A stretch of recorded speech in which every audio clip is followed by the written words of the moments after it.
toute l'actualité du continent africain. C'est tout de suite sur France 24. Très heureux de vous retrouver. Emmanuel Macron est au Cameroun, première étape de sa tournée africaine. Paris repense sa stratégie face à la progression de la Russie sur le continent. Notre invité, le journaliste Francis Patindé. Bonsoir, à tout de suite.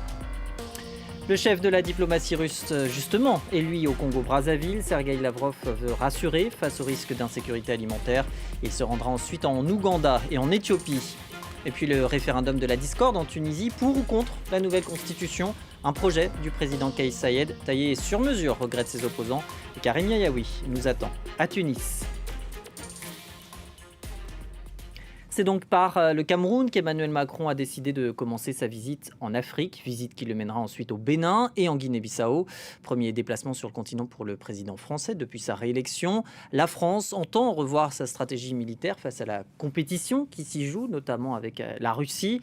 Paris qui avance en terrain miné alors que le sentiment anti-français grandit. À mes côtés, Francis Patindé, bonjour. Vous êtes journaliste, enseignant à Sciences Po. Merci d'avoir accepté notre invitation. Que vient faire Emmanuel Macron au Cameroun? Pourquoi ce pays et pourquoi maintenant? Parce que le Cameroun, c'est un pays important en Afrique centrale. C'est la première puissance économique de l'Afrique centrale. Le dynamisme des hommes d'affaires, de l'intelligentsia, des artistes camerounais est renommé. Donc c'est un pays capital. Et pour vous le faire remarquer, il y a quand même, depuis ces 50 dernières années, 6 présidents français qui y sont allés. Donc c'est un pays qui est d'importance. Le dernier à y être allé avant Emmanuel Macron, c'est François Hollande. Et pourtant, entre Paul Biya et Emmanuel Macron, on ne peut pas dire que ces dernières années aient été très, très chaudes. Paul Biya, qui est président, on le rappelle, depuis 40 ans, qui a modifié la Constitution à son avantage, il faut le dire. Oui. Ce n'est pas le type de gouvernance que cautionne Emmanuel Macron, finalement. C'est vrai, au niveau de l'âge, la différence est énorme. 89 ans pour le président. Oui, c'est ça, bientôt nonagénaire. Il est là depuis 40 ans, même beaucoup plus si on compte qu'en 1962, il était déjà conseiller à la présidence de la République. Donc c'est quand même un président qui a changé la Constitution. Les mandats sont illimités là-bas. Le mandat présidentiel est de 7 ans et c'est illimité. Donc, je pense qu'Emmanuel Macron, sans le lui dire à la face, de façon violente, lui fera comprendre ou joindra sa voix à celle d'autres personnes pour lui faire comprendre qu'il vaut mieux organiser son départ que d'avoir à subir les événements. Comme ça a pu être le cas dans d'autres pays d'Afrique, notamment. On va revenir donc sur le but de cette visite. J'en parlais, il y a évidemment l'influence de la Russie sur le continent. On le voit au Mali, en Centrafrique. Rendre visite au Cameroun, c'est aussi ça, c'est enrayer la progression du Kremlin. On le rappelle que la Russie a signé un accord de coopération militaire avec le Cameroun. C'était en avril dernier. En avril dernier, ouais. Oui, bon, c'est une façon... le problème de la colère contre la France en ce moment remonte avant l'arrivée des Russes. Les Russes sont venus surfer sur une vague qui existait sur un terrain qui était fertile. Et en fait, le Cameroun a signé cet accord, mais la Russie n'est pas très présente. Quand on voit la liste des 10 premiers fournisseurs du Cameroun, la Russie n'y est pas. Quand on voit la liste des 10 premiers clients, la Russie n'y est pas. Vous avez en revanche des pays comme la Chine. La Chine est partout, le Nigeria, les États-Unis. Un pays comme les Pays-Bas viennent avant la France. Donc la France, qui n'a pas colonisé ce pays, mais qui l'a géré après la Première Guerre mondiale, au nom de la Société des Nations, la France a perdu du poids. Est-ce que la population camerounaise en attend beaucoup de cette visite, finalement, d'après vous? Non, hélas non, parce que, vous savez, les gens n'attendent plus le Messie. Les gens, ils veulent changer leur propre société. Si l'extérieur les aide à accélérer les choses, tant mieux. Mais si ça ne se fait pas, ils comptent sur le temps pour faire les choses. Et malheureusement, vous savez que Emmanuel Macron ne va pas rencontrer les opposants. Non. Il rencontre la société civile, les artistes, un peu tout le monde, pas les opposants. Et ça aussi, c'est un recul quand même. Parce que depuis François Mitterrand, les présidents successifs ont pris l'habitude de rencontrer de temps en temps les opposants en Afrique. Et on se rappelle qu'avec Maurice Kamto, il y a quelques années, ça avait fait débat. Justement, est-ce que les droits de l'homme vont être évoqués ou, d'après vous, plutôt mis de côté? Je ne crois pas que les droits de l'homme ne seront pas évoqués sur la place publique. Et je crois que c'est la nouvelle doctrine chère à Emmanuel Macron. Mais ce sera dans le huis clos, dans les face-à-face, dans les entretiens avec les chefs d'État, les 3 chefs d'État d'ailleurs, oui. Pas que le Cameroun, ce sera évoqué parce qu'il y a des problèmes de gouvernance et des problèmes de droits de l'homme au Cameroun. Il y a beaucoup d'opposants qui sont en prison. Vous voyez, il y a des problèmes sécuritaires au Cameroun, dans le nord-ouest, le sud-ouest, mais également dans l'extrême nord avec Boko Haram. Et au Bénin aussi, il y a des problèmes de droits de l'homme qui seront évoqués avec le président Patrice Talon, que Emmanuel Macron voit beaucoup d'ailleurs. Il le voit beaucoup lors de ses passages à Paris, y compris en privé. Et justement, le Cameroun, donc on l'a compris pour cette première étape. Une visite qu'il mène ensuite au Bénin et en Guinée-Bissau. Pourquoi ces 2 pays? Pourquoi Alors, le Bénin, parce que ça a été le premier pays choisi pour la diplomatie culturelle, mémorielle, c'est-à-dire envoyer au Bénin 26 objets d'art royaux qui ont été pillés au 19e siècle. Et la restitution qui a eu lieu en novembre. Ouais, voilà, c'est ça. Donc, le président Macron ira voir l'exposition. C'est peut-être l'occasion aussi d'aller au-delà des 26... Ça va donner un 2e épisode, justement, d'après vous? Oui, parce que le Bénin, quand même, a recensé entre 3 000 et 9 000 œuvres d'art qui se trouveraient principalement en France. Donc, on peut aller peut-être au-delà. Alors, sur le Bénin, l'intérêt d'Emmanuel Macron sur ce petit pays d'Afrique de l'Ouest, est quand même, il y a une coterie béninoise, franco-béninoise, autour du président à l'Élysée. Je pense notamment à l'ancien Premier ministre béninois Lionel Zinsou, à sa fille Marie-Cécile qui a été nommée à la tête de la Villa Médicis.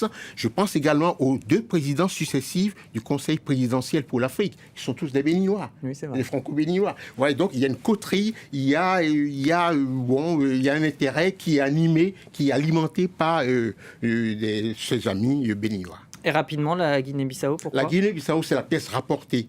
C'est vraiment c'est une escale de quelques heures seulement. Vous savez, il y a quand même un intérêt parce que, 1, le président Bissau-Guinée était demandeur. 2, c'est un pays qui est encadré par 2 pays francophones à la façade maritime.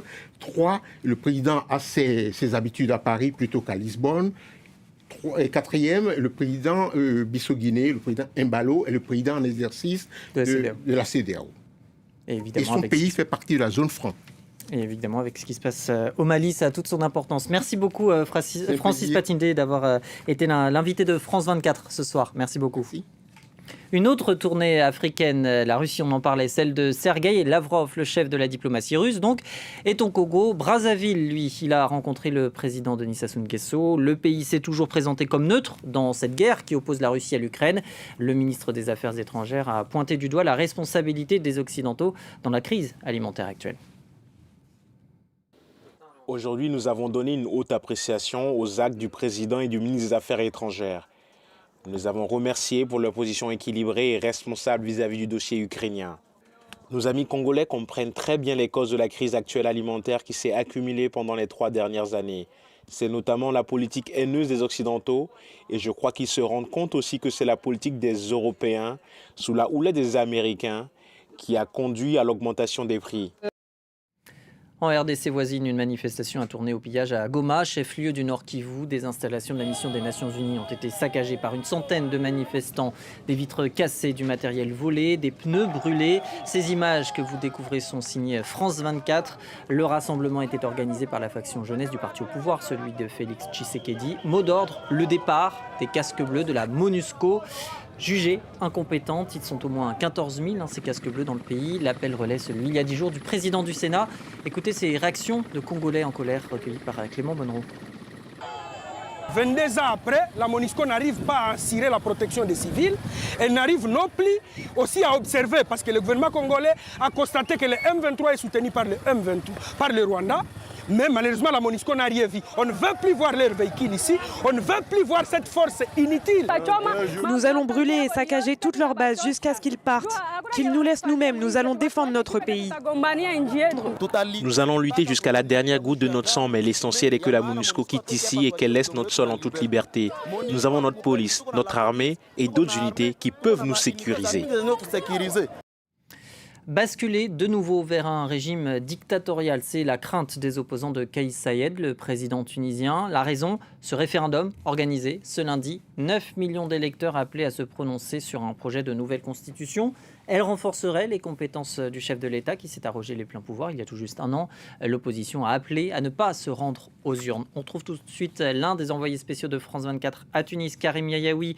Bonsoir. La participation, c'est clairement un enjeu de ce scrutin, si ce n'est le principal enjeu. C'est vrai que la participation est scrutée de très près et les chiffres égrenés au fur et à mesure de la journée montrent qu'elle est assez faible. Beaucoup de Tunisiens ne se sont pas déplacés. Pourtant, on avait rajouté des créneaux pour aller voter, puisque à partir de 6h et jusqu'à 22h, les Tunisiens pouvaient aller voter. Les jeunes ne se sont pas déplacés. On est allé dans plusieurs bureaux de vote, notamment du côté de Zahrouni, qui est un quartier populaire de la petite banlieue de Tunis. Et là, ça faisait un petit peu illusion parce qu'on a croisé pas mal de gens motivés qui se sont déplacés, mais ces bureaux de vote n'étaient pas forcément représentatifs de l'ensemble du pays. Nous sommes allés un petit peu plus tard dans un autre bureau de vote, dans un quartier plus chic, celui de Nasr, où le président de la République a voté ce matin, avant d'ailleurs de prendre la parole, alors que théoriquement, il y avait un silence électoral qu'il n'a pas respecté. Ce bureau de vote où nous avons eu quelques difficultés à accéder aux électeurs, puisque la responsable de ce bureau a tenté de nous empêcher de parler avec les électeurs et même de filmer un certain nombre d'images dans les bureaux de vote avant que la situation ne se régularise en quelque sorte. Ça traduit la tension qui peut exister dans certains quartiers de Tunis. En tout cas, cette participation n'est clairement pas au rendez-vous. Elle l'est encore moins en dehors des frontières de la Tunisie, puisque la participation est famélique, notamment du côté de la France ou encore de la Belgique.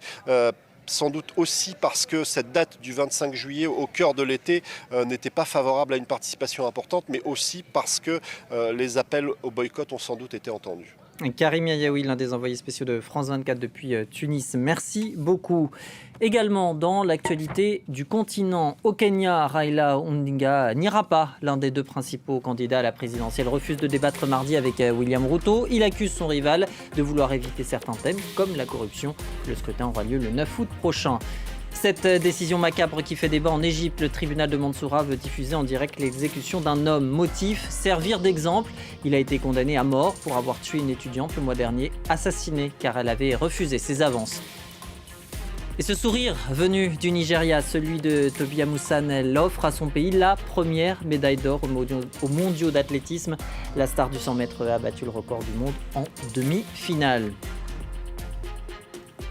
Et on en vient à l'Afrique du Sud avec la conférence politique de l'ANC qui se rapproche et les difficultés pour Cyril Ramaphosa qui se confirme. Son image est déjà ternie par une plainte pour corruption. Et le week-end dernier, son parti s'est choisi un représentant régional proche de Jacob Zuma. Explication avec Caroline Dumais depuis le Cap. Ce qui s'est passé au KwaZulu-Natal ce week-end est pour beaucoup prémonitoire. On a élu les responsables provinciaux de l'ANC. Contre toute attente, les partisans de Cyril Ramaphosa ont perdu.